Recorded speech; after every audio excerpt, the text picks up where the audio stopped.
नमस्कार दोस्तों, मैं डॉक्टर आलोक पटेल। आज एक छोटा सा केस करते हैं। मेरे नेफ्यू का केस है। वो कम से कम 10 से 15 दिन हो गया उसको प्रॉब्लम है। गैस्ट्रिक ट्रबल हो रहा है उसको। उसके साथ प्रॉब्लम क्या हो रही है कि वो गुड़ गुड़ गुड़ हो रहा है पेट में, और पेट में दर्द हो रहा है। दर्द होता है, मोशन जाने की इच्छा होती है, और बोलता है कि मोशन भी बार बार जाने की इच्छा हो रही है।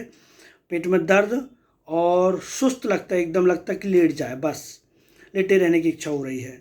और और बोलता है कि ये स्पेशली मॉर्निंग में हो रहा है। जैसे वो एक्चुअली वो स्टेडियम जाता है, ग्राउंड जाता है खेलने के लिए, तो वो वहाँ पे जैसे ही पहुँचा, जैसे ही उठता है सुबह सुबह, तो उसको ये सारी सारी तकलीफ़ें, उठने की इच्छा नहीं होती, बिल्कुल एकदम सुस्त लगता है लेटे रहे, और पेट में बहुत ज़्यादा ऐंठन होती है, मड़ोर होती है, और लैट्रिन जाने की इच्छा होती है। ऐसा स्टेडियम में भी होता है। तो बिल्कुल बोलता है कि मुझे कुछ करने की फिर इच्छा नहीं होती, मुझे एक्सरसाइज करने की इच्छा नहीं होती है। तो मैंने पूछा, तुम्हारे मन में क्या होता है इन सब चीज़ों को लेके?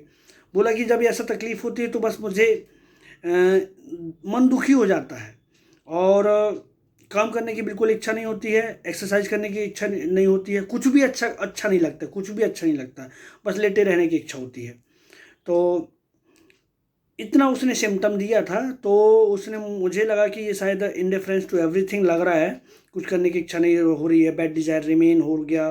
तो ऐसे कुछ रूब्रिक्स मैंने लिए थे, तो उसमें उसको मैंने इनिशियली CPA 30 का एक डोज दिया, राइट। तो 30 का एक डोज CPA देने के बाद कोई रिजल्ट नहीं आया।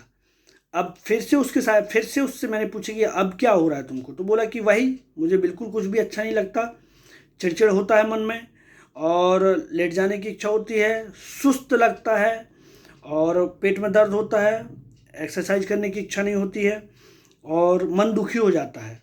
हाँ, और लगता है कि पंखा चालू कर लो, पंखा पंखा चालू कर लो, पंखे की बहुत ज़्यादा इच्छा होती है कि पंखा चालू कर ले, हवा चाहिए मुझे। तो अब मैंने फिर से उसको रिपीटाइज़ किया, तो इस मैंने उसको रिपीटाइज़ किया तो कुछ ऐसे कुछ पिक्यूलियर सिम्टम ढूंढे, जैसे कि उसने अभी बताया कि मुझे पंखे की इच्छा होती है।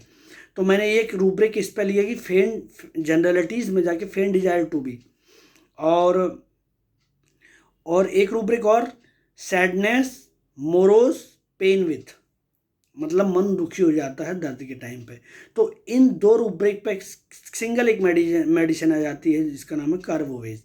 कार्बोवेज 30 था नहीं मेरे पास, तो मैंने 200 का एक डोज दिया। जस्ट एक डोज देने के बाद नेक्स्ट मॉर्निंग से उसका ये प्रॉब्लम ख़त्म हो गया।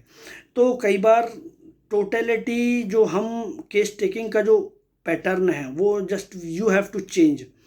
तो कई बार हमको क्या होता है कि एक बार की केस टेकिंग में पेशेंट प्रोमिनेंट सिम्टम नहीं दे पाता, तो जस्ट वेट वेट, और फिर से आप यदि फॉलोअप में पेशेंट आता है, तो आप फॉलोअप में फिर से पूछे कि आपके साथ क्या दिक्कत हो रही है और क्यों। तो उसके कहो कहो वर्जन बदल जाए, और उस वर्जन में कुछ ऐसा मिल जाए जो एकदम पिक्यूलियर हो, और मेडिसिन आपकी करेक्ट हो जाए। तो जैसे इस केस में उसने फैनिंग डिजायर टू बी, मतलब उसको पंखा चाहिए, हवा चाहिए, तो उसको तो एक ये पिक्यूलियर रूब्रिक है जिसमें कार्बोवेज एक बहुत ही प्रोमिनेंट रेमेडी है for this rubric, feigning desire to be. और अब तो और इसमें और भी कुछ रूब्रिक हैं, fan desire to be with close and with distance, ऐसे कुछ रूब्रिक्स हैं।